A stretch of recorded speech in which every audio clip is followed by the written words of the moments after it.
Hi, my name is Bob Siegel. I'm Vice Chair of the Pound Ridge Conservation Board. Welcome to tonight's presentation. Thank you for coming.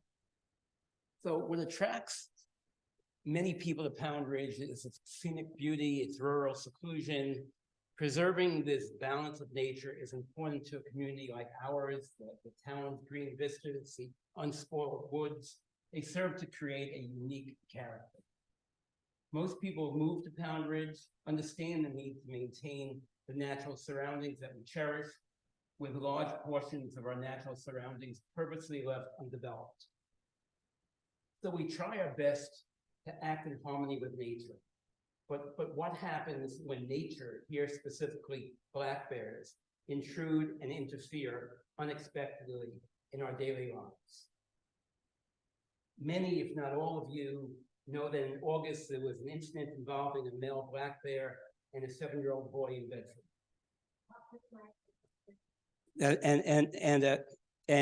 So most of you know that in August there was an incident involving a male black bear and a 7-year-old boy in Bedford, and that's one reason why we're here, to learn from this unnerving incident.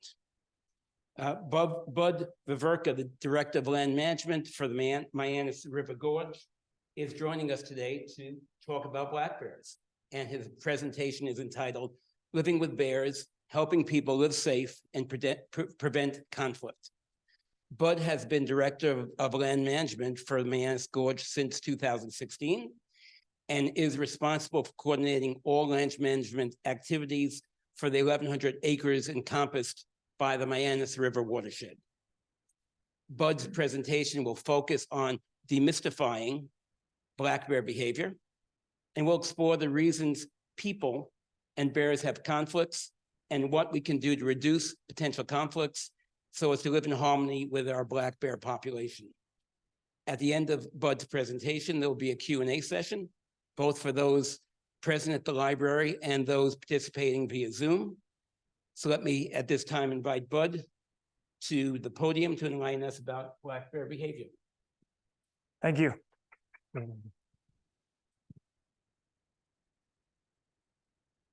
So as you said, my name is Bud Veverka. I'm Director of Land Management at the Mianus River Gorge. You'll see that little CWB behind my name there. That denotes that I am a certified wildlife biologist with the Wildlife Society.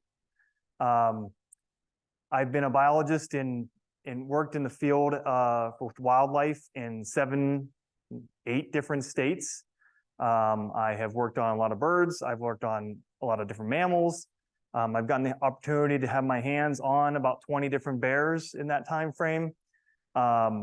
So, you know, I haven't been a bear biologist in any given place, but I have given presentations on bears in Indiana, Kentucky, Pennsylvania, and here. So I'm well versed in bears. I've been studying them since I was about 14 years old when I decided I wanted to be a biologist, and bears were kind of my focus moving through.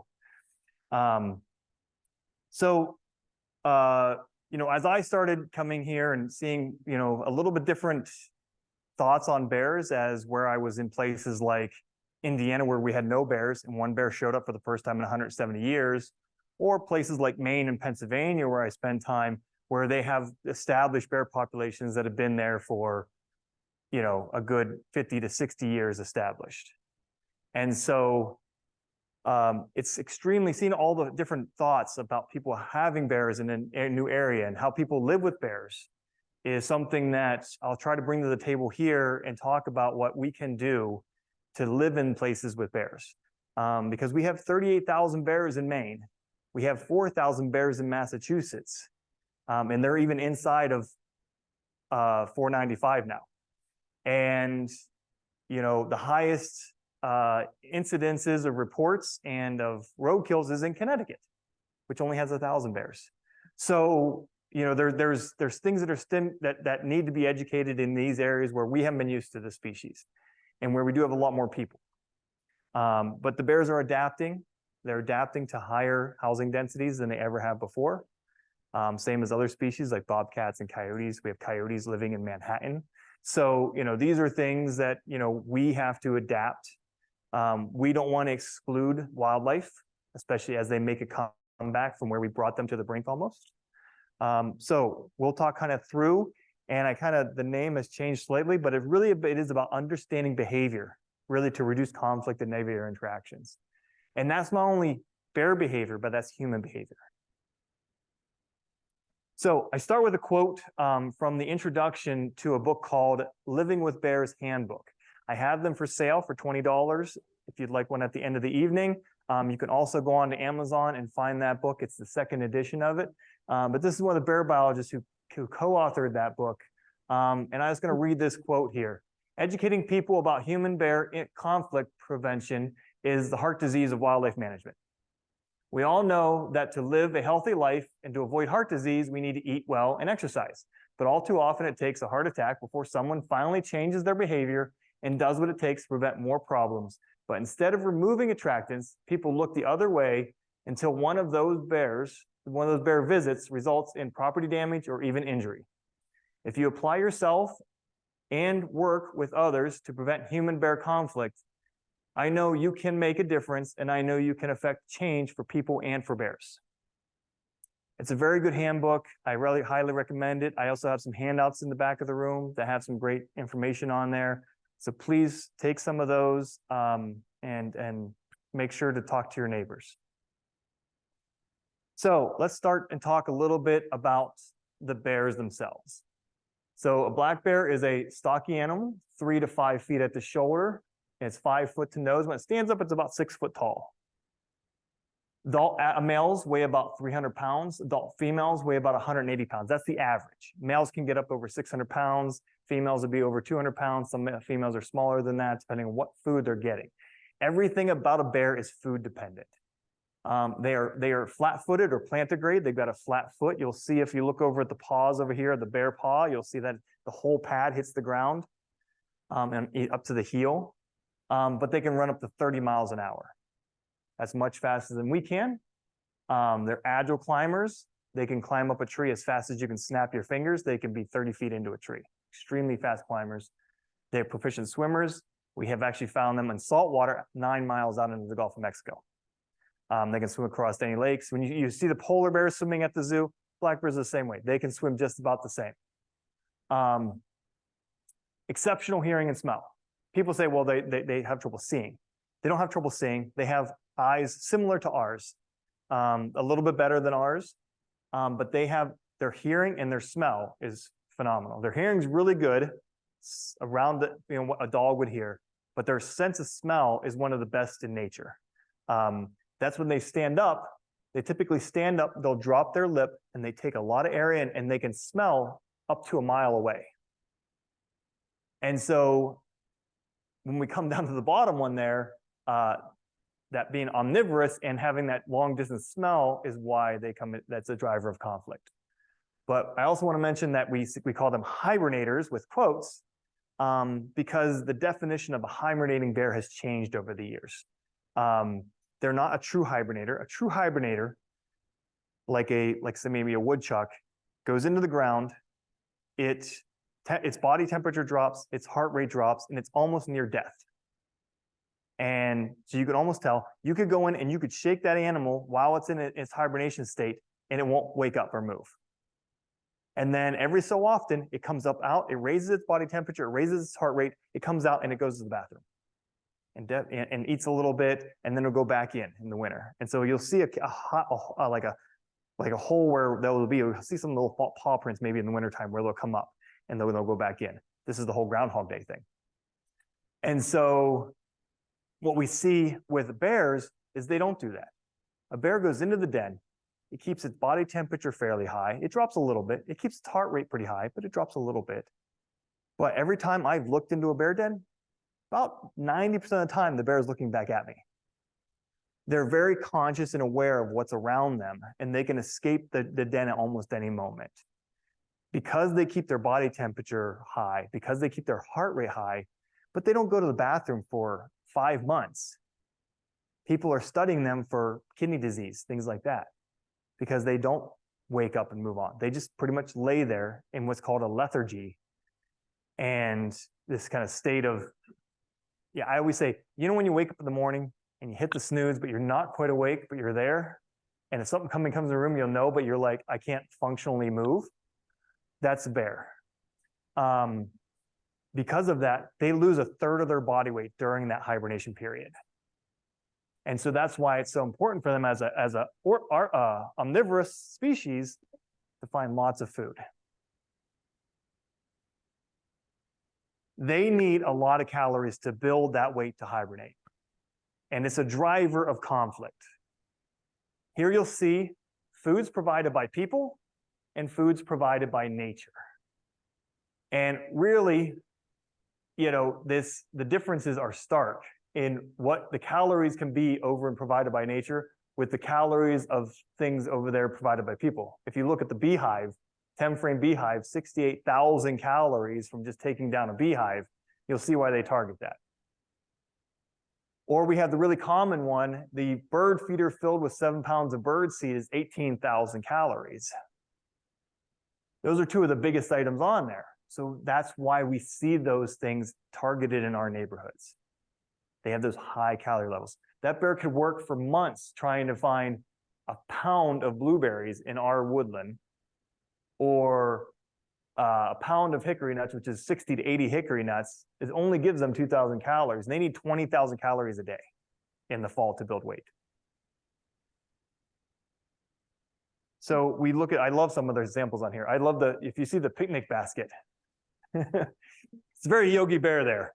But the picnic basket is 1 package of hot dog buns, 1 box of graham crackers, 4 chocolate bars, 16-ounce bag of potato chips, 14-ounce package of Oreos, and a bag of marshmallows. I don't know what kind of picnic you're going on, but it's a diabetic picnic. So that one there is a little rough. I would think, like, let's get some protein somewhere in that basket. But if you go here, then here's what I talk about. 20,000 calories a day to fatten up a bear for hibernation. Bear would need 672 acorns, 78 pounds of blueberries, or nearly 25,000 tent caterpillars, or just 1 7-pound bird feeder filled with black oil sunflower seeds. And a number of times I've come up to a bear and they pulled the feeder down and they're laying on the ground and they don't want to lose any calories. So they're literally moving as little as possible. And they're just taking their paw and shoving the seeds into the side of their mouth so they don't even have to lift their head up, and just pushing it into the side of their face. You know, this is their driver. And this is where the conflict occurs, is the food. So let's just talk about why those bears are here then. You know, so we say, okay, well, we have bears, but why are they here now? Well, this was the original historic range of black bears in our country. We pushed them off of most of these areas. We cleared much of the land. In New York, they were relegated to a small population, a few dozen bears in the Catskills, maybe about 100 bears left in the Adirondacks, and a small population just coming up into the Allegheny region in Pennsylvania. And that was all that was left in New York. There were no bears in Connecticut. There were bears in small population of bears, maybe less than 100 in Western Massachusetts. That was what was left. Many places didn't have many bears. This is the current black bear population. And you'll see the established, what we call primary range there. And that's where primary range is where we have breeding females for producing cubs. Secondary range is where we have males and young females establish territories, but they're not breeding. Males establish territories in areas, they move further. They'll be in an area much earlier than a female will. But bears around the country, and people love to see this one, look really different. We named it a black bear because we came to the East Coast. But as you move west, 50% of the bears are brown. So 50% of black bears are brown. You move to the desert Southwest, and they become blonde. And so down there, only in the desert Southwest, only about 10% of the bears are actually black in the desert Southwest. You move to the Pacific Northwest, and a population of black bears up there are white. We're called coyote bears. And then in Alaska, in the glacial areas, you have what's called a glacier bear. This is a blue black bear that is up in that area in the coastal Alaska. So really, that's why it's Ursus americana. This is the American bear as opposed to the black bear. It's varied in color across our country. And the populations have started to come back. We've reforested our landscapes. The bear populations are starting to expand. The females, where they get more food, as they come out of the Adirondacks, out of these areas that are only acorns and stuff, and get to areas where there may be soybeans, cornfields, apple orchards, they can put on more weight. When they put on more weight, they produce more young. So in Maine, the average bear produces maybe 1.5 cubs. In our area, the average bear produces 2.5 or 3 cubs. And 5 cubs is as common as 1 cub being born. And so when you have more weight to put on, you can produce more young because they have what's called delayed implantation, which means they build the weight that they put on depends on how many young they're going to have. So if they don't put on the weight, if we have a mast year, then they'll produce less young next year. If we have a whole bunch of mast, if we have a whole bunch of food resources, if these bears are nice and heavy going into the dens, they're going to have more young, and the population is going to go faster. We have in our area about 80% survival for cubs. So that's very high for cub survival. So they see why the population, like we see here in New Jersey, has expanded so rapidly over the last 25 years. Today, here are what some of the populations look like in different states around us. New Jersey, most of the state of New Jersey is now pretty much expanded and covered by black bears. New York, it's pretty much just the open areas that don't have black bears in them. If you see our area currently in this map, this is from 2014, our part of New York here is listed as a secondary range. That has changed. And then in Massachusetts, where I mentioned that small population, you'll see that 495 corridor there. Those bears are expanding their range past that 495 corridor. Black bears back at Walden Pond. But what we really need to look at is Connecticut. The bears that we have in Pound Ridge and Bedford and North Castle come from Connecticut. As they moved down from Massachusetts, they came into Western Connecticut, and then they've moved from Western Connecticut into our portion of Westchester County. And so you'll see here, this was 1999 bear sightings, and where those were, there were only a couple spots that were like 25 to 50 bears where they were sighting those in 1999 in Connecticut. This is last year. So these are sightings of bears in Connecticut. If you note here, even though this is only 2022 and there are some blank ones, the bears have been spotted in every town in Connecticut over time. In 2022, bears were reported from 158 of the state's 169 towns and counties, or towns and cities. And particularly western part, and we butt up against the western part of Connecticut. In places like Reading, which is where I did a lot of my bear work, in Ridgefield, if you see Ridgefield here, Ridgefield had between, I believe that one is between 100 and 200 bear sightings this past year. And that butts right up against us.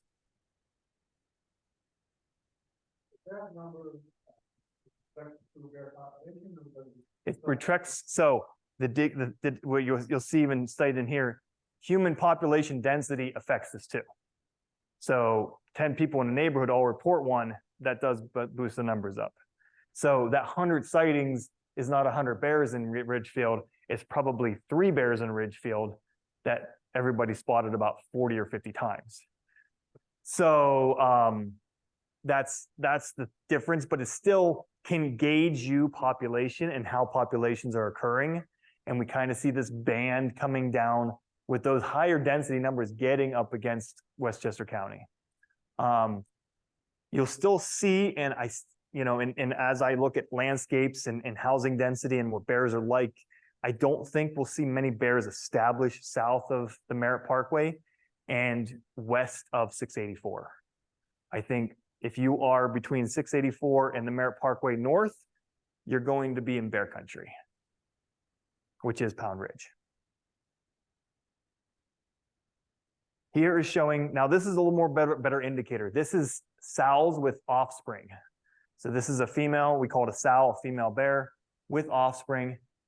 Now reports of sows with offspring are much more representative because this is where your actual population is. You have females on the ground that are actually breeding, where a lot of these other sightings are young males who will leave the mother at 2 years old. They travel long distances. They get themselves into neighborhoods and houses in that area.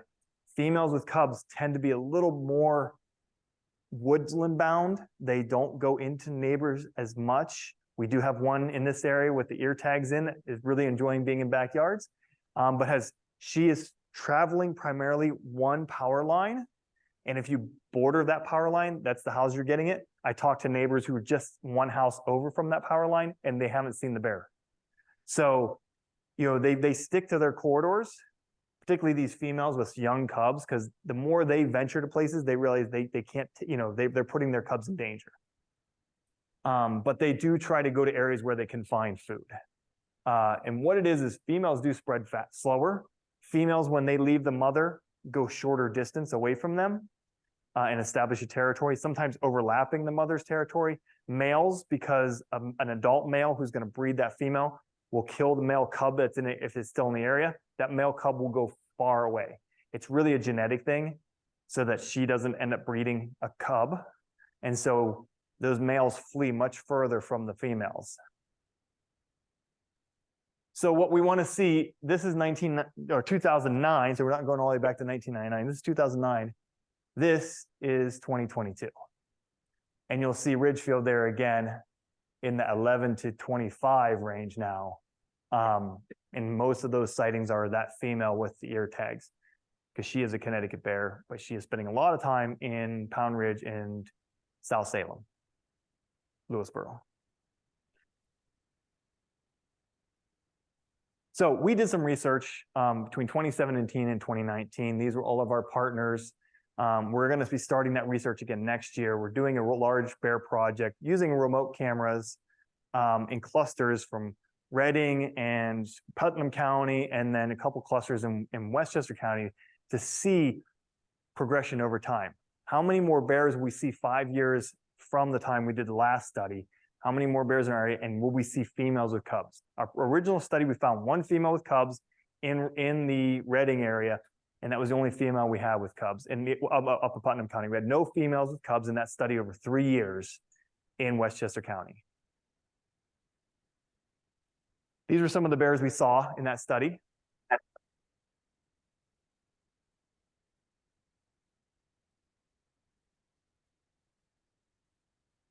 And we could see a lot of bears. At one camera, we had 11 different bears at one camera in Putnam County. And we did bait these sites. You'll see the bait there. There's a little canister with some strawberry oil and some anise paste on a cloth that they really enjoyed. And you'll see that big tree there. One thing we did learn is that multiple bears will come to the same location. And these bears, we can tell these individuals, because if you look at the tree, you can see the different size. These are all the same view of that same tree up to this monster here. He's a dump truck. I mean, that bear is enormous. He probably weighs somewhere between 400 and 600 pounds. Huge male bear. I believe I saw him one other time on one of the cameras, but down. And we had another very big bear over in Reading too. It was just huge, huge bear. And these are bears that people aren't seeing in their yards.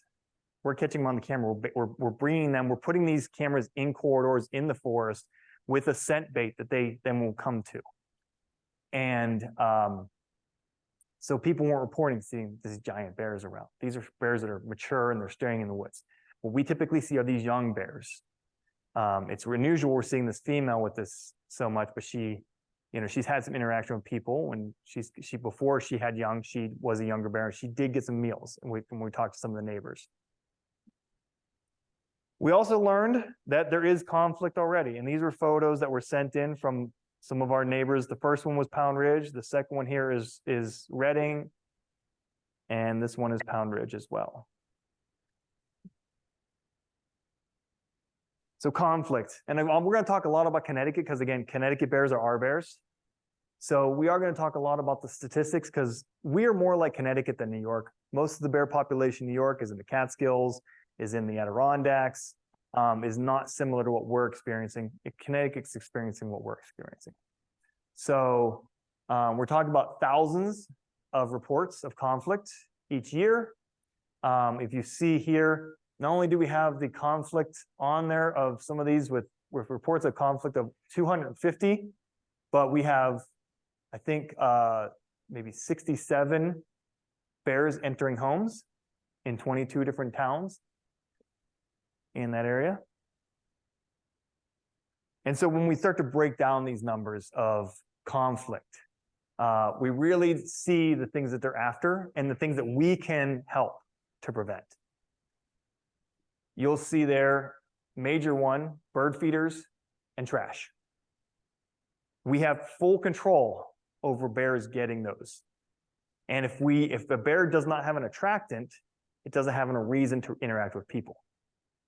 And so if we can learn to remove those attractants at the time when bears are looking for those attractants, then we can limit a lot of this conflict. If you see there also the livestock conflict, which is still a small portion for livestock conflict, you'll see that 85% of that conflict is backyard chickens. I mean, that is just an easy meal for a bear. Particularly if a lot of people just let them free range, including myself.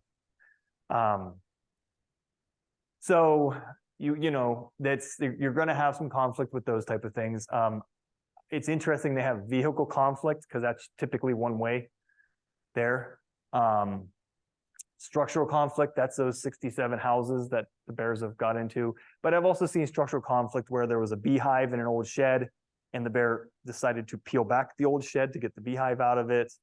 I've seen the vehicle conflict. I've seen cars broken into by bears. I've seen bears den inside cars that were abandoned in yards that were kind of sit there and somebody's like, oh, I'll fix it eventually. And then the bear dens inside the car.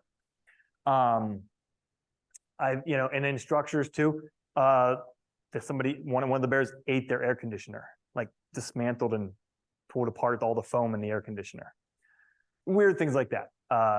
They'll come in the yard and steal a shoe and go off. Strange things. But again, the major drivers for our conflict are bird feeders and trash. So what do we need to do? How do we prevent bear-human conflict? Well, we never want to feed the bears. This happened when when I was still in Indiana. I was managing a bear situation there. First bear in the state in 170 years. This bear was moving through the landscape, had traveled over 200 miles from Michigan into northern Indiana. And then I had figured it would turn and move back up along Lake Michigan, and it turned and it started staying in town. And I found that there were people feeding it. I found empty peanut butter jars, empty marshmallow fluff jars in the woods. People were putting watermelons out on stakes so that they could see the bear and take pictures of it. And because of that, that bear got so used to people that it started to try to break into homes, and we had to put that bear down. The saying is a fed bear is a dead bear.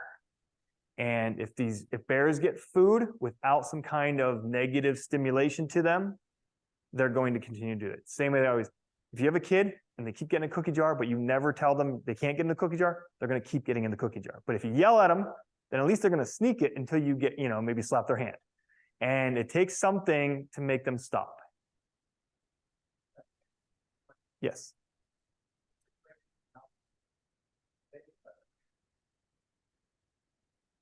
I really recommend you don't put latchy door handles on, like the long, nice, they really like those. They can just push on them and they pull them right open. They do it's a little harder on knobs, but they can sometimes turn a knob too. I recommend locking your house. When you're gone away, close your windows or put your storm windows down.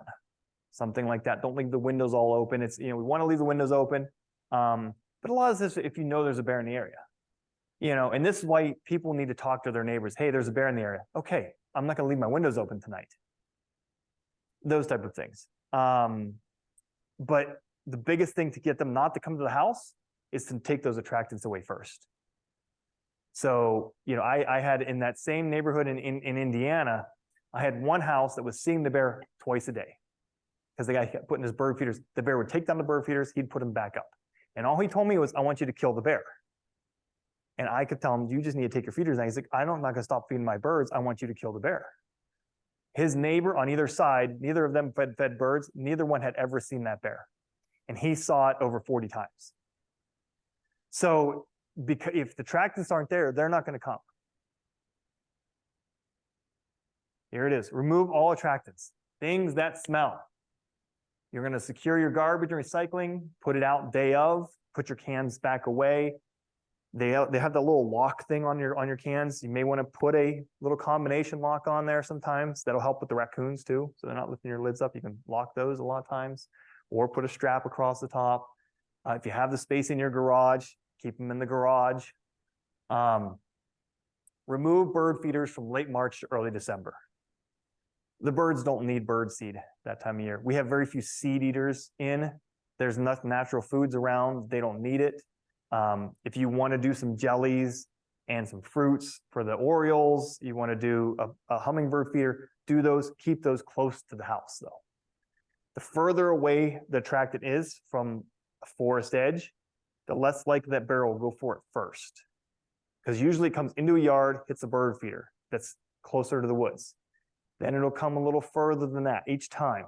It's that original attractant it got to. And then they get more and more bold the more times they come to. And if the feeders are gone, now I'm here already, I might as well check around. And that's what happens. They'll come to a feeder, the feeder's not there anymore, but there was some dog food outside or cat food outside. So we'll come to that. And that's usually right outside the door. And so now they're up on the porch eating the cat food because the bird feeder is gone. Oh, there's a barbecue grill on the porch. Let me go check out the barbecue grill, because many people don't know, in the big propane ones, there's a grease tray underneath. You may not know where it is, the bear does. And I've seen them disassemble an entire grill to get to that grease tray. So you want to clean your grills, you want to store your grills, you want to make sure any scent that you make outside, you try to eliminate. And we can say, oh my God, this is so hard. Hundreds of thousands of people live in bear country and aren't attacked by bears every day. So this is doable. We can do it. And a key one is alert your neighbors. Let your neighbors know, hey, I saw a bear, or I saw on the Pound Ridge Working Moms page that a bear was in this neighborhood. Check with the town. If you're seeing a bear often, contact the conservation officer. I have the phone number at the end of this presentation. And just let them know, hey, we're seeing a bear a lot in the neighborhood. You could just come by, and those conservation officers come around. They're more qualified than our local police to handle situations with wildlife. That's what they went to school for, that's what they're trained for. So make sure those local conservation officers are informed on that. And again, here is our conflict. This is our major conflict in the area, what draws most bears into yards. And here's a lot of those pictures of those bears in and on and devouring and climbing all kinds of different feeders. They will make major efforts to get to a bird feeder because of the high calorie content. It's an easy meal, no conflict. I don't have to deal with a living animal, a living person. They just put a whole bunch of food out for me. That's what they're thinking. And this is the result. If you've bought one of these poles, you know how expensive they are. And if you have whatever 7 of them like they have, and they're all bent over, that's a lot of money. If you have damage, call the conservation officer. Let him know damage occurred, and he can keep an eye on the neighborhood. Well, black oil is their absolute favorite. They will take down the millet, the little millet feeders a little bit, or the seed, like the little seed feeders a little bit, but not much. But definitely sunflower is by far their favorite. And then the ones that get like the fruit, and you'll see the fruit and seed mix type ones that have a nice strawberry scent to them. Oh my God. Anything you're thinking, ooh, this sounds tasty to yourself. Yeah, a bear's gonna love that. Yeah, if that bird seed looks like Special K, it's kind of like they're gonna want to come for it. So what can we do? Well, we can still feed birds. The recommendation is March to December. Bears are out still sometimes, especially with light winters we've been having, they'll continue to stay out, particularly males, into December. Sometimes they won't even go into the den. We were baiting for deer a few years ago at the gorge. We had the bears on our corn all winter long. The bear would lay on the corn pile and eat the corn.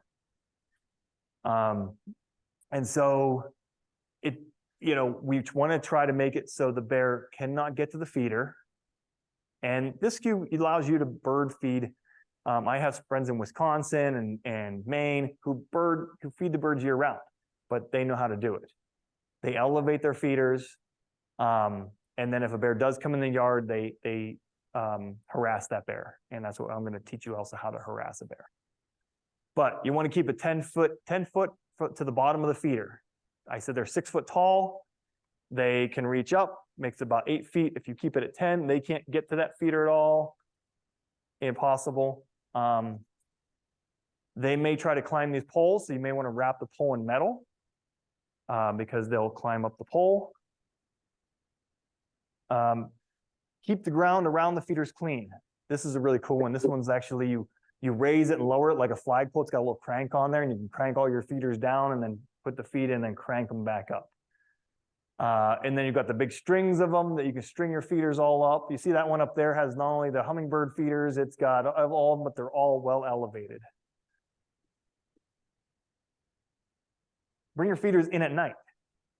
So what this one here is where bears get more habituated, they start to visit at night. We see here in this area a lot of daytime bear activity, which is great. We want to continue to see daytime bear activity because bears are a diurnal animal. And that means they like to be out during the day and they sleep at night. If they start to change their behavior, that means they are changing their behavior for humans. And when we start to see bears more nocturnal, that's when they tend to have more issues and end up being a bear that eventually we had to put down. So if we keep those bears with more diurnal activities, that's a better thing. We want to see the bears during the daytime.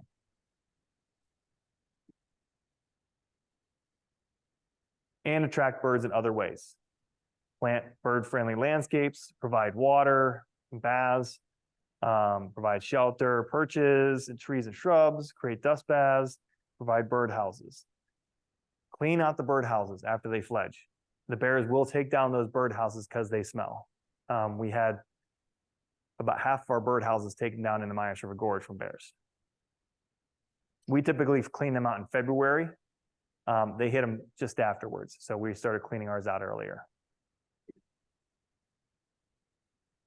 Something a town can do if they really feel that feeding is an issue and people aren't voluntarily doing it, they can put a feeding ordinance in place. There's a number of towns in Connecticut doing this. There's towns in other places in Massachusetts, particularly in New England, have passed feeding ordinances that require that feeders only be out a certain time of year. And just from the statistics, you'll see where most of the feeding reports occur: May, June, July, August, April, in that time frame there when probably we shouldn't have feeders out anyhow. The winter, there's still some conflict. You'll see here, there's still December, there's still January, February some, because those bears don't always go into the dens. Sometimes they come out early, if it's an early spring. Females, yeah, they need to be in a den for a certain period of time to have their young. And so they'll typically go in the end of December at the latest, and they won't come out until early March. That's the time frame they need to have with their young. So just to wrap up that section, the best ways to coexist. Be bear aware, and remember, bears can be found anywhere in the state. Manage your food, garbage, and other attractants with bears in mind. Remove all traces of bird food, including hummingbird feeders, except for during winter months. Again, that's his recommendations, but to me, you can put a hummingbird feeder out there, keep it close to the house, elevate it, that type of thing. If you see a bear in your neighborhood, leave it alone, give it an escape route, keep the dogs leashed, don't get closer to try and get a better photo, which we see a lot. And you want to scare bears away that are loitering in your home or around your home or looking for human foods. You want to do your best to prevent bad behavior. So you want to scare those bears. You want to yell at them, you bang pans together, You'll see an example, one of the videos I'm going to show. Firecrackers are a great way. Keep some firecrackers in the house. Bears in the yard, throw some firecrackers out the window. That'll scare the bear away. Those type of things will keep those bears scared of coming into yards. If something happens in a yard, they're going to think, I'm not going to go in another yard because this happened. So those are the kind of things that will help to kind of curb this behavior and keep bears natural. So we'll go ahead and see if our videos will play here. Just some examples of, as we look at these videos, you'll see things from funny to more serious. But we got to remember, these are wild animals and things occur. And we see different behaviors. Again, we're always talking to look at behavior. This is a small male bear. And these are the guys that get into trouble. And he's got himself in some trouble. So, but he's doing anything to get to that meal. Now you see how high that was elevated. What he probably did was climb over to the tree and leap from the tree to the feeder.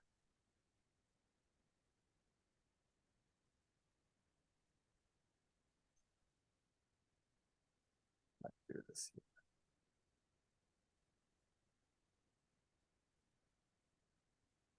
This one's a little more serious.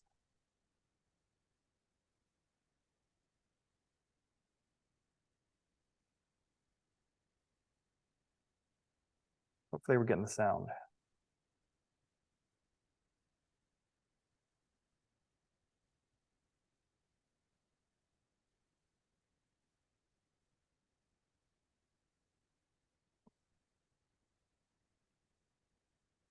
So this is an example of a bear. There's an elevated feeder there.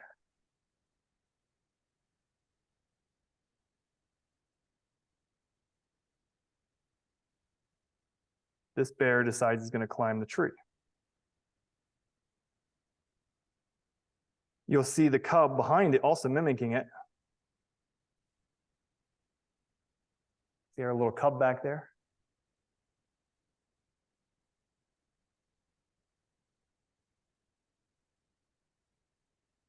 Now she's pulling on the string.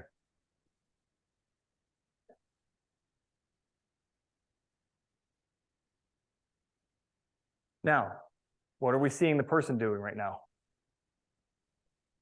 Getting closer. He's got 3 cubs back there. Now the bear is coming back down. Now the person is maybe 30 yards from that bear, an animal that runs 30 miles an hour. And if we hear the sound, they're not saying anything. They're quiet.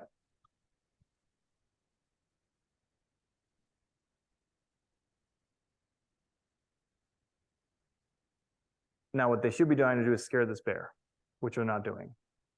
This is a situation where they need to be making noise, banging pans, anything to scare that bear from what it's doing. It's bad behavior, and they need to stop the behavior. You can go online and find another video of a bear and her 5 cubs that spend an entire day swimming in a pool and playing with all the toys and the swings, and the people videotape them for like hours and never do anything. So the key here is, yes, the bear's trying to get food. It's not doing what we want it to do, but there needs to be a negative reinforcement here. This is too long that this bear is here doing something it's not supposed to be doing. And they even flipped the video. See how long they just went through the video. So the bear is still hanging around.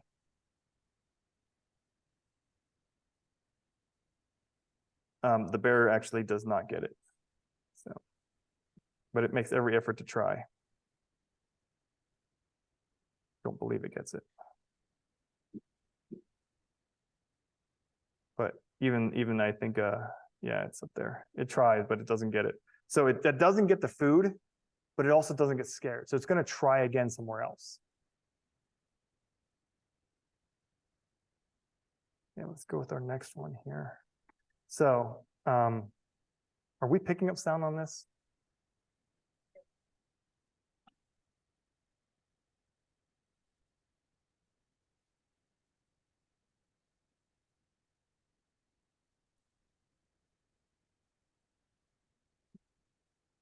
It did, because we were hearing the voices come through it.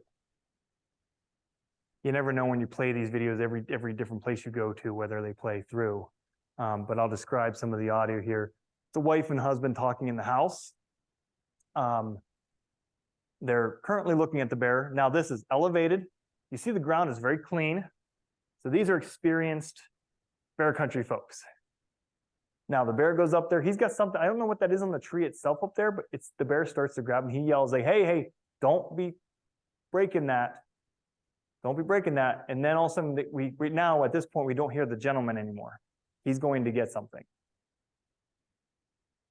Well, so the bear decides, so the crank is there. So it's like, maybe I can pull it over. What am I going to do? Again, this is not a huge bear. This is another young male.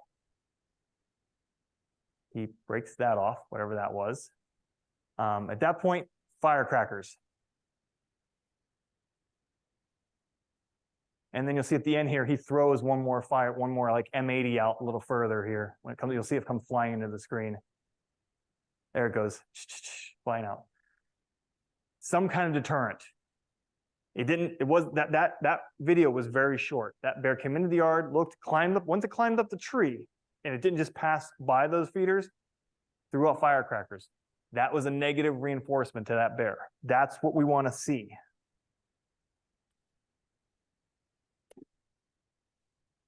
Okay. Now, some encounters that become more serious. You sleeping over there? Yeah. All right, just what? Keep him up. Sorry? Keep an eye out, because she'll beat him up. So here's a bear. Both of these are in Connecticut. That bear came in, got into the fridge, opened the freezer, climbed out the window from the freezer perfectly, and walked off with some food. This one, the gentleman is in his house by the bear, and you can this one at least is quoted. Now he's saying go away. He's talking to the bear instead of yelling at the bear. Go. He's saying go. Take off, bud. Go on. That's how he says it. Go on. Go. Oh my God.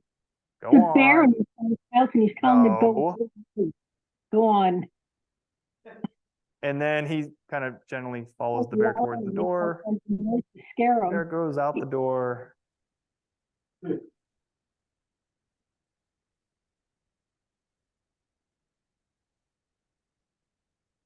Go on.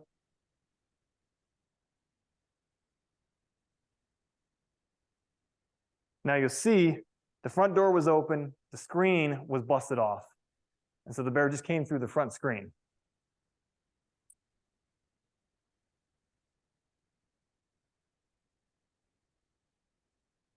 Oh, so this is I didn't watch the whole video. Is he in the garage now?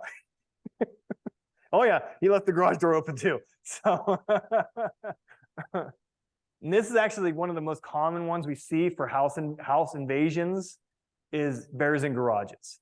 And there's been a couple, and that was one of the recent injuries. A guy came out in his garage in the morning. Bear was in the garage, and because he had closed the door late, didn't realize the bear was in the garage. Bear's cornered. Bear swats at the guy because the guy opened the door and the bear's like right there, and that was the injury. And then the bear tried to get out. He hit the garage door, the bear ran out. So a lot of these are defensive, these incidents that occur. The bear doesn't know, it gets trapped.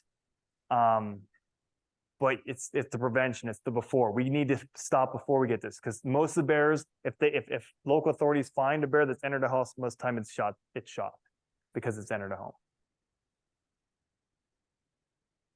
And so let's go ahead and take a look at the next slide here. So bears in homes.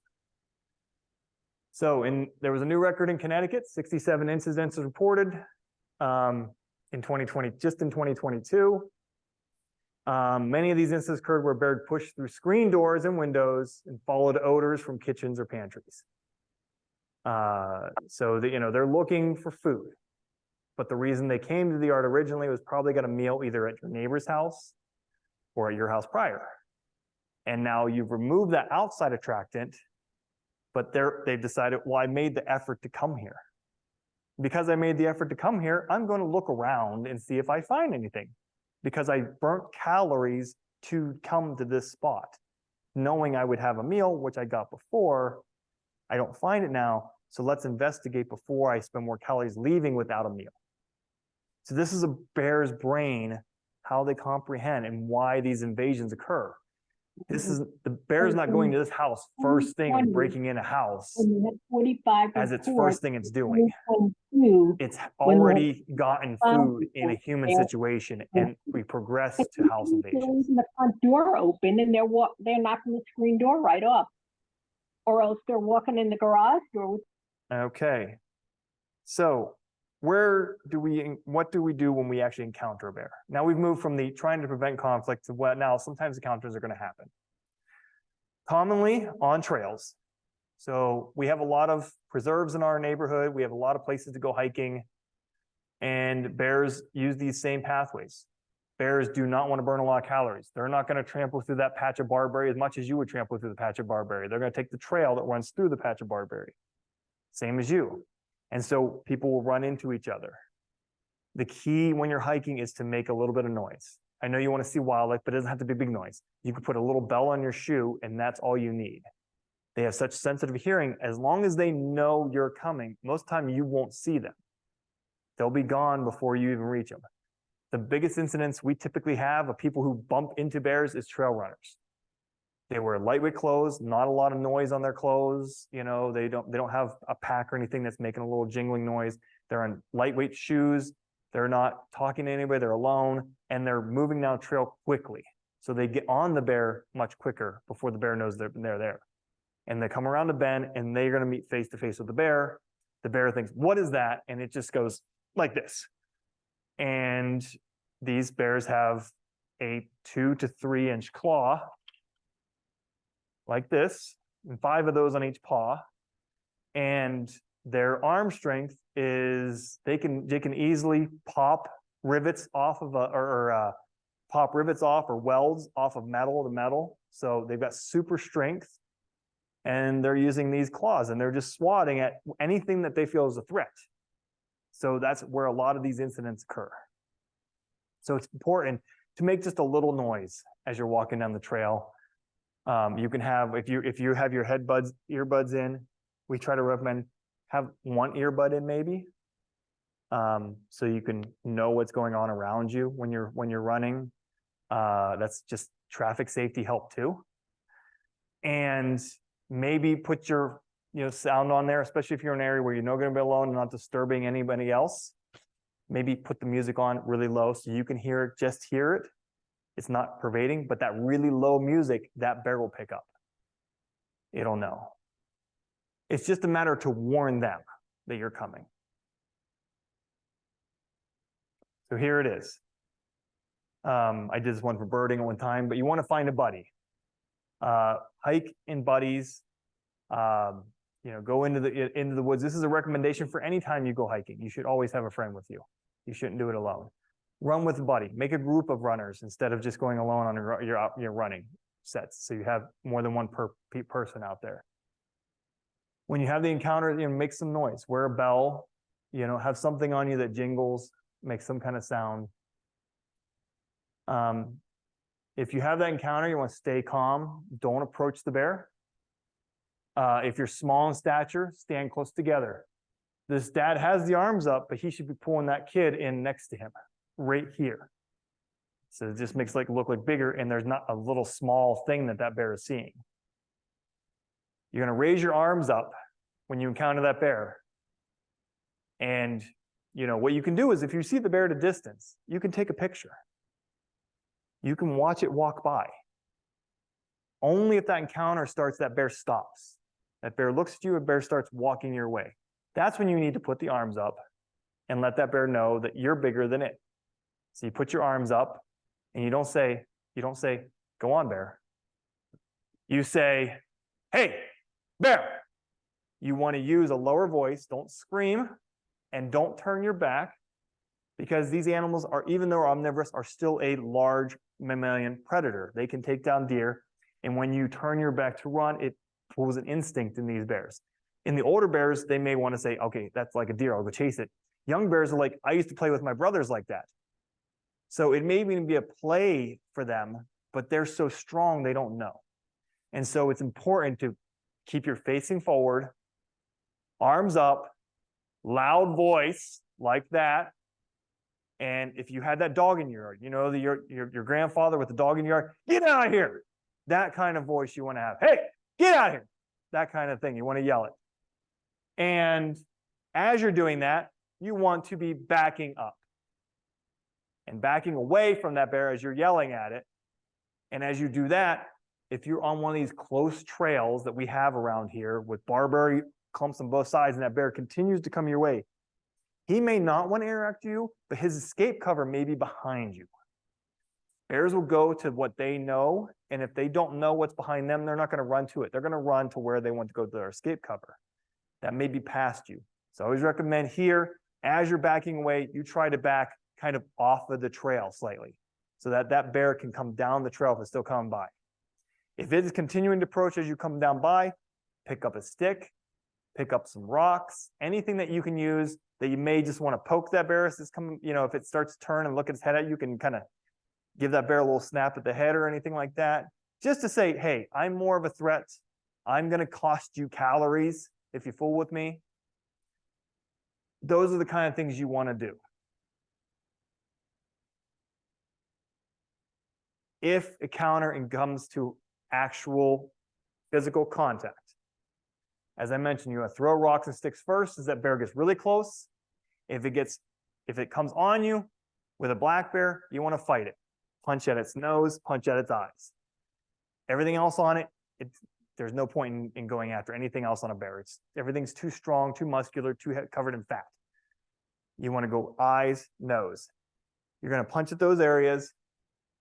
I always put a question mark on bear spray. Bear spray can be useful.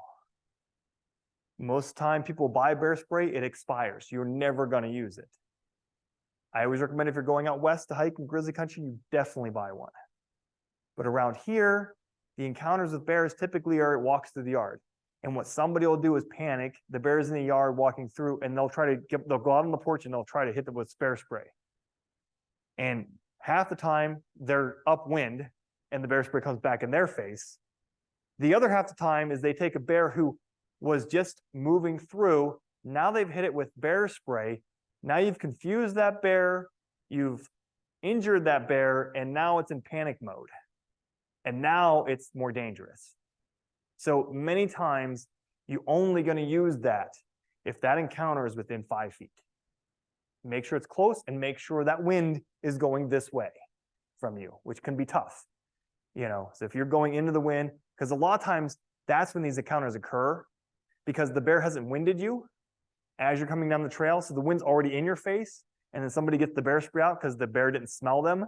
And then they hit it, the bear spray, and the bear spray comes back in their face. Now they're blind and they're crippled down. And then the bear's like, ooh, whatever, this is, and then it decides that this is an incident and they're going to attack, or they run off completely and now you're just blind. But, you know, those are the things you want to make sure that, you know, we never want to get to this point of these bears. And sometimes it does happen. It's extremely rare. We had one here. It could be years before we have another one. But it's the likelihood is higher in areas with higher human density because the likelihood is the bear is more habituated because it gets more human meals. So we're actually in unprecedented territory with our amount of what we have in this area food-wise. So this is a normal bear. I'm going to show you some normal bears doing normal things when they smell a person. So this was a gentleman. He was out archery hunting. Here comes the bear. Bear wins him. So it smelled him. Bear takes off running. Normal bear, what we want to see bears do, run away. Now, we're going to see a bear in an encounter, and I wish we had the sound on this one. But this is a bear that has stopped and continues to walk towards the guy. Now the guy is going, okay, bear. No, bear. That's exactly how he's talking. Bear, no.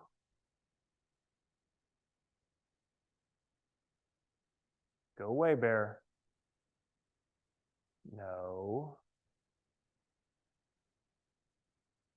Now he is backing away. Says no. Go away, bear.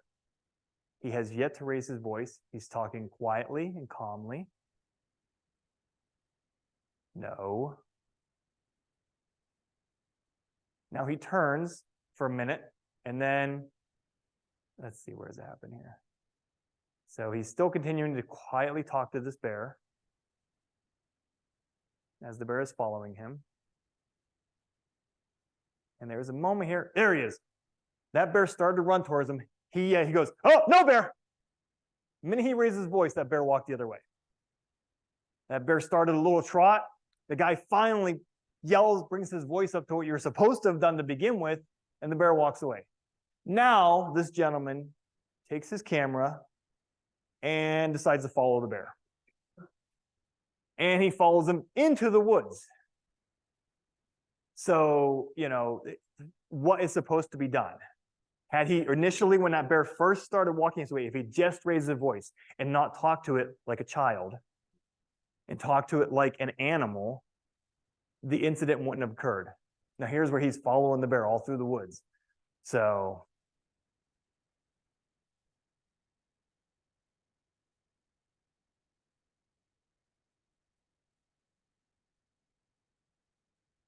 just to review, we encounter a bear and the bear is in the woods doing bear things.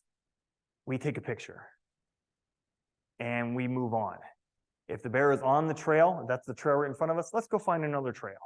We back away quietly, we've taken our picture. We don't need to yell at that bear. That bear is doing bear things.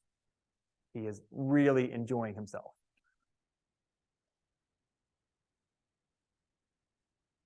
We encounter a bear and the bear is in my yard. Well, if it's doing what this bear is doing, it's walking through the yard, let it walk through the yard. It's just moving through.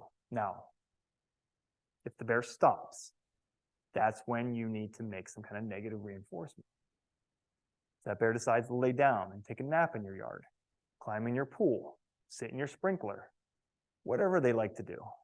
I've seen people like, they turn the sprinklers on, the bear was in the yard, they turn a sprinkler on, and the bear just like, this is heaven. And just laid out, and the sprinklers rained on it, and it's like, I'm never leaving this spot. So sprinklers do not work. If the bear is destroying my feeder, grill, garbage, air conditioner, whatever he's doing, this is negative reinforcement. We need to bang pans. We need to yell at that bear. We need to throw some firecrackers out there. Anything we can do to scare that bear from doing what he's doing and give him some negative reinforcement. Now, if the bear is on my porch, you need a guard cat. And this shows you how little bears want conflict. That cat basically drives that bear away. They don't want to fool with things most of the time.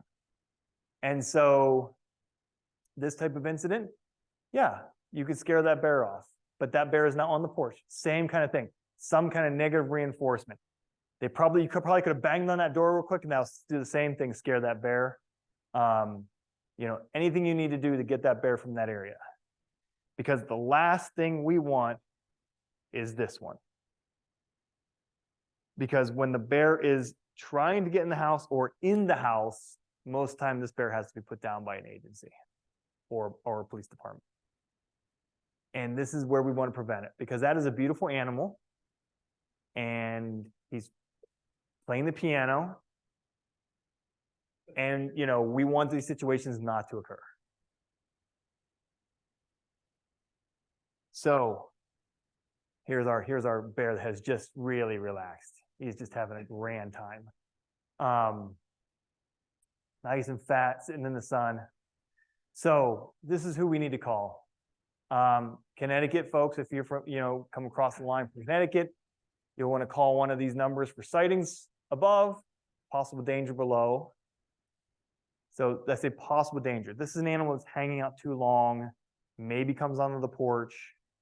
You're not in imminent danger. Imminent danger, 911, like we would always call. But these are conservation officers. We want them to take care of the situation, say that bear is hanging out on my porch. I'm not in danger myself, but the bear is on my porch and he won't leave. Call the conservation officer. They have the materials. They have the beanbag rounds for the riot gear. They've got flashbangs. They can use those type of materials to scare that bear. So I guess somebody's just getting on now. So in the waiting room. So additionally, New York DEC, those numbers up there. Sightings again for our region 3 that we're in. And then possible danger for the conservation officers. Reach out, call the dispatch, learn who your local one is, put his number into your phone. If you were living in bear country, if you want to go hiking a lot, if you're walking the dog early in the morning, these are things you want to have that number on you. Say, call them up, hey, I just spotted the bear, he's hanging out in this yard, just wanted to let you know. Those conservation officers may not come out, they might note that. The more reports they get, they may have to move that bear. So what we try to do is not kill a bear right away. We will take that bear, catch that bear, move that bear to an area that has less people, and then when we release that bear, we do a lot of things to make it not have a good experience. So out in the West, they're using bear dogs to chase after the bear once the bear is released. They'll use beanbag rounds out of shotguns and hit the bear in the rear end with those beanbag rounds. This is riot type gear, and hit them with the beanbags. They'll use paintballs and shoot at the bear. They'll actually, while the bear is unconscious because it's been anesthetized, they'll put ipecac in its mouth. And the younger ones don't know what that is, but it'll make you throw up. And so this bear's now been hit with a few rounds, chased by dogs and throwing up. It may not ever come back by people again. So you use those, the agency uses those type of things to make sure that bear has a bad experience when it's released. And then they get all the fresh jewelry, they get the ear tags and all that kind of stuff, and then we can keep track of them. We like to take reports. If you have a bear sighting, we're getting the study going. You want to reach out to our numbers there. You can pop on our iNaturalist page, Hudson Houstonic Bears, and load up a photo. I'm keeping track of those and locations because we're going to start putting these cameras back out. And we want to be able to track the bears in our neighborhood. And the QR code here is one that will take you to the Connecticut website, which is one of the best websites. They have a lot of resources on there, a lot of great information. On the DEC website, a lot of the links don't work. I can't get them to work. Connecticut site is working really well. You can get a lot of the bear information. Another page, and you'll get the information in the back, is BearWise. So if you go to bearwise.com, they have a lot of information on bears, and they're the ones that put out the handbook. And I really recommend picking up a copy of the handbook too. Before I go questions, I want to thank you. I want to do my little pitch. If you enjoyed the program tonight, please go to Mianus.org, our organization, and donate and become a friend of the Mianus River Gorge. And I'll take any questions. Thank you.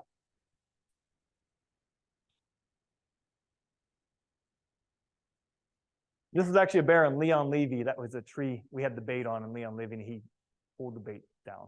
So.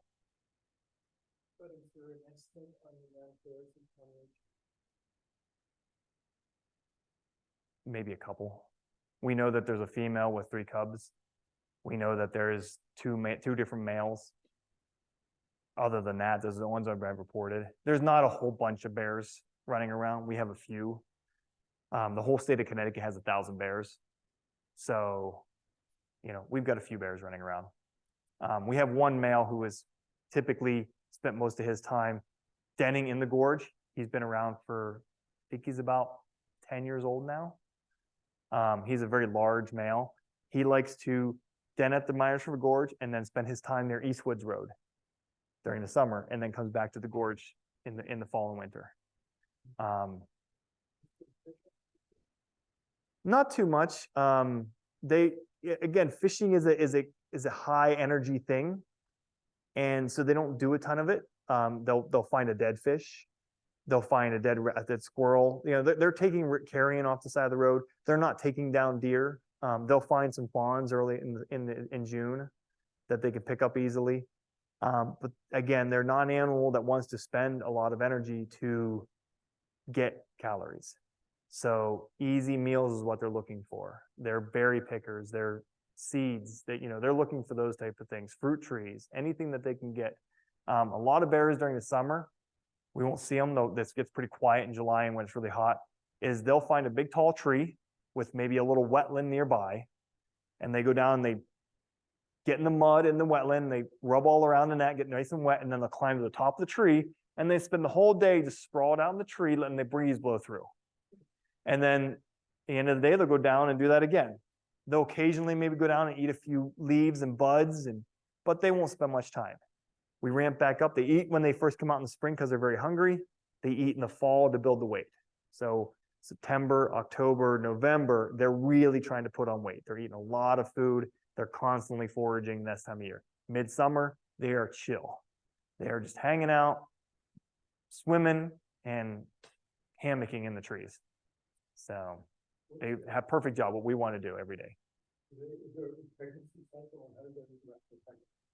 So they have their cubs with them for 2 years. So she'll have her cubs in a den with her that first year. They'll come out, they'll be about 4 pounds when they emerge out of the den. They'll be these tiny little guys, absolutely adorable little critters. You'll see back at the beginning, me, when I had the cub there, we were putting ear tags in it at the Harriman State Park.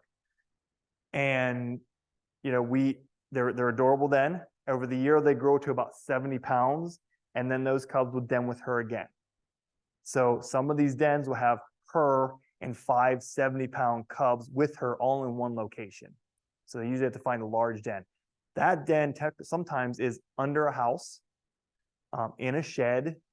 The one that was a hatchback, I mentioned before, it was a hatchback in a yard, was a female and 5 second-year cubs. So they really had an enjoyable time inside that car. I mean, it was basically, they carved out all the foam in the seats and made a nice bed. You know, so they have this 2-year cycle. In that second June, she forces the cubs away. And, you know, that before she actually, probably usually before June, she comes back in estrus. So she forces those cubs to leave. Sometimes the female cubs will stay close, the males will take off. Males will travel up to 100 miles in a single jaunt away from her. And then sometimes they'll settle closer, but they never come back into the mother's territory. At that point, she's ready to breed. Male will breed her in June. That's the time frame. And then she'll delay that implantation until that winter. So she puts that fall weight on.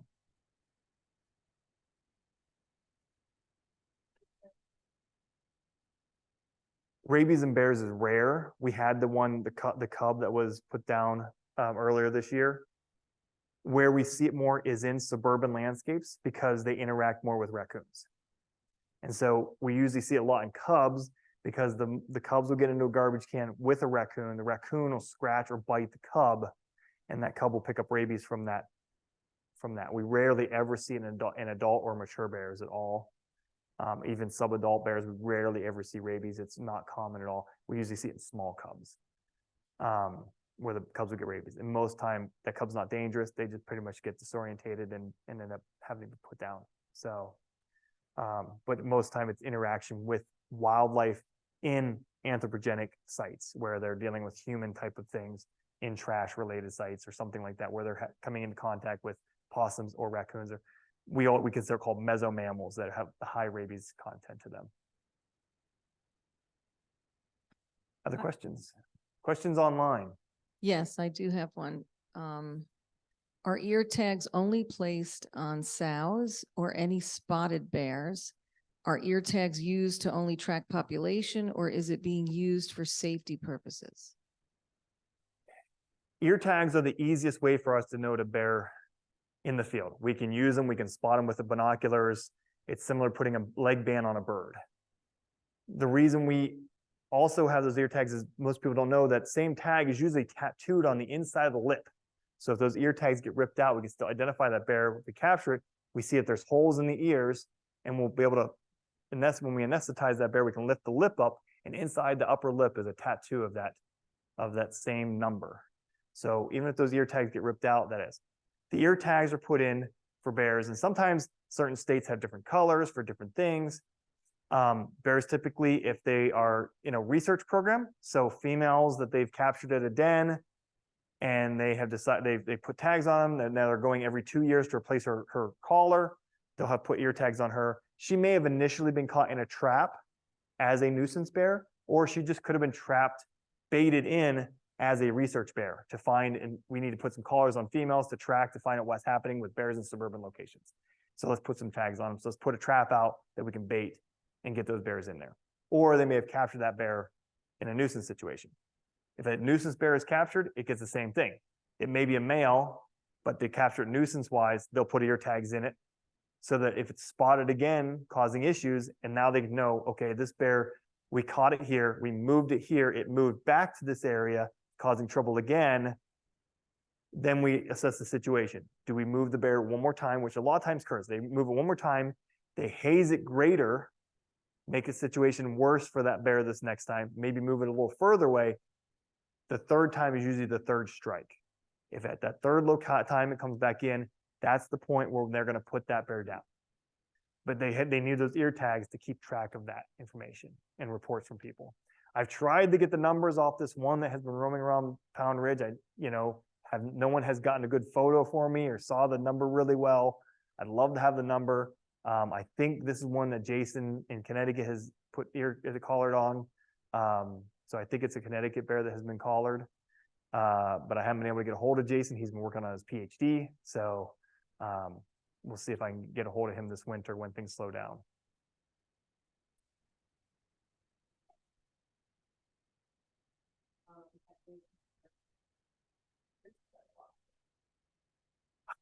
I don't know. Connecticut keeps phenomenal data compared to what we do here in New York. They really track their locations and stuff. If it's a big enough park, I'd put a camera there if need be. We don't see a lot. New Canaan was on that list. New Canaan, Wilton have had some bear reports, and when we have these bears, they're utilizing the parks to go to houses. And so the parkland is the spaces in between that they utilize to move into suburban locations. So if there's reports in those areas, they may be there, but you may never see it. Again, not every bear you're going to encounter. We have lots of bears in the area. A lot of people haven't. Has everybody in the room seen a bear in Pound Ridge? Okay, 1, 2. So, out of our, just take our small census here, only 20% have seen a bear. So, and we know they're around. I had them all over cameras, but not every encounter is occurring with everyone. And particularly if you're on a corridor, if you're on that power line cut that runs through Pound Ridge from North Salem through Pound Ridge Reservation, down by the Bedford Post Inn, that is a major corridor that they utilize, and they like to walk along that. And so everybody who lives along that power line has seen a bear.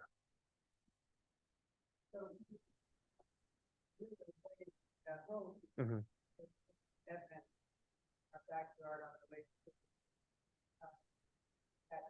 Mm-hmm.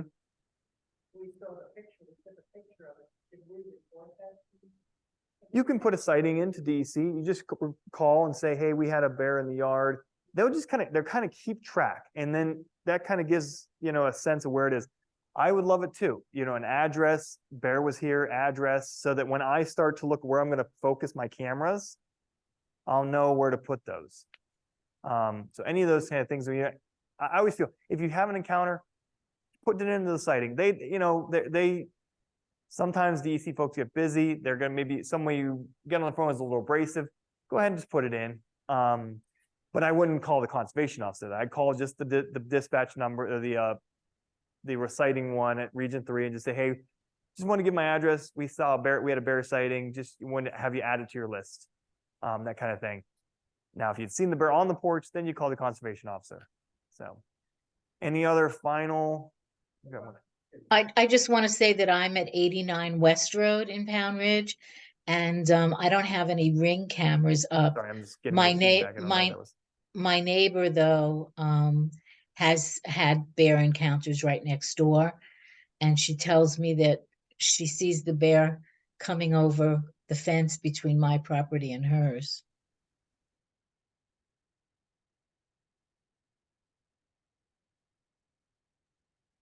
I just couldn't quite hear it if it was a question. Yeah. Hi, can you hear me now? Yeah, go ahead. If you could speak up, I'll go ahead and answer. Yeah, so I just wanted to say that I live at 89 West Road in Pound Ridge, and I don't have Ring cameras up, but my neighbor, next door neighbor does, and she's seen them, the bears, a number of times. She says they're crossing my fence into her property. And she, I think, had an encounter with her dog and, called me to warn me. Yeah, she talked to her neighbor, warned her. Again, there's a reason they're crossing the fence. So it may be a corridor, there may be some way that reason that bear is crossing that property. How can you remedy that? I had one neighbor who lives on that power line cut. I said, if you could clear some of the power line, you could get that bear to move not right up to your house from behind, but around the property by doing a little bit of clearing. They're going to want to go through paths of least resistance. If you can create a pathway where they've been moving through, but right on the power line, there's a whole bunch of grapevine or invasive species and they can't get through it, clear that space and let them have a corridor to walk through. That'll keep them from hitting your yard, coming over the fence to an area that's easier for them to walk through. What is the issue with power lines? How does that, you mentioned that a few times. What does that really mean? How did the bears negotiate with power lines? It's the power line cut. This is a piece of land we've created. We've cut all the vegetation on it. We made it nice and dense in the vegetation. A lot of times we clear it. We've now created, there's raspberries on that power line. There's blueberries on that power line. So we created a food highway for them. And so they move down these food highways, utilizing the power lines, and then using that same corridor that's dense vegetation that they can hide in to sneak into yards as they move along it. And so that's why they use those type corridors. They'll use stream corridors. They tend to have some more dense vegetation along them. They can also drop into the stream when they're hot. They like to use stream corridors a lot. They'll use gas line cuts. They'll use anywhere that there's a kind of a straight line allows them to move down that vegetation easily and quickly, but stay concealed is what they love.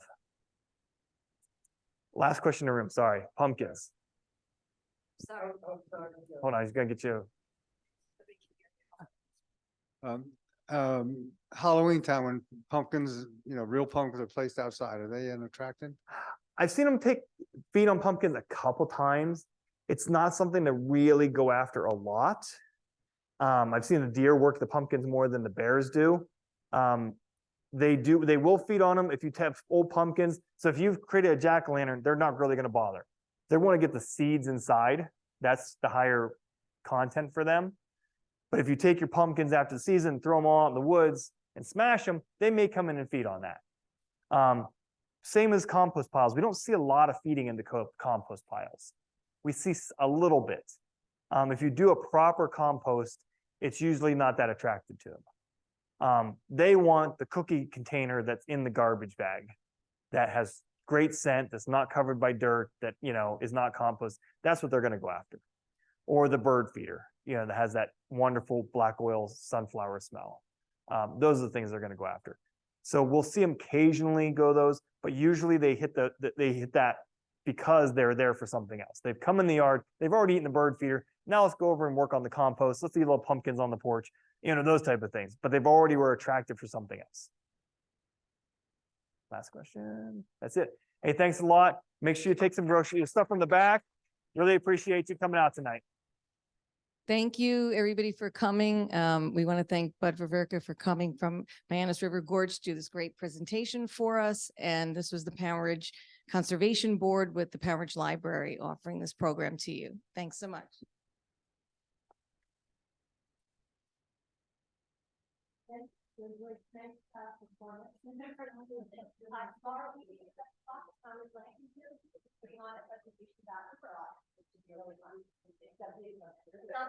Not to be